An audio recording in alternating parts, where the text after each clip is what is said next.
আমরা সিলেদার্সের ওপেনিংয়ে গেছিলাম, সেখানে তোমাদেরকে ভিডিও দেওয়া হয়েছে, তোমরা দেখেছো, কিন্তু কি কিনে আনা হয়েছে সেটা এখনো ভিডিও দেওয়া হয়নি।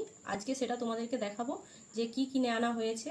তার সঙ্গে আরও একটা জিনিস ফ্লিপকার্ট থেকে একসঙ্গেই আসছে, আমার জুতো নয়, তোমাদের দাদা ভাইয়ের জুতো। আর যেটা সিলেদার্স থেকে নেওয়া হয়েছে সেটাও তোমাদের দাদা ভাইয়ের জন্য। সে দুটো জিনিস একসঙ্গে তোমাদেরকে আজকে দেখাবো। সিলেদার্স থেকে এই ব্যাগটা নেওয়া হয়েছে তোমাদের দাদার অফিস যাবে বলে। আমরা ওই দিন গেছিলাম অন্য কিছু নেব বলে, এত ভিড় বলে তার জন্য চলে আসছি এই ব্যাগটা নিয়ে। আবার দেখো তোমরা কেমন হয়েছে ব্যাগটা।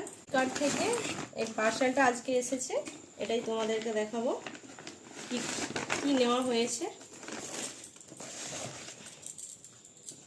এই জুতো দুটো নেওয়া হয়েছে, কেমন হয়েছে তোমরা সবাই কমেন্ট করে জানাবে।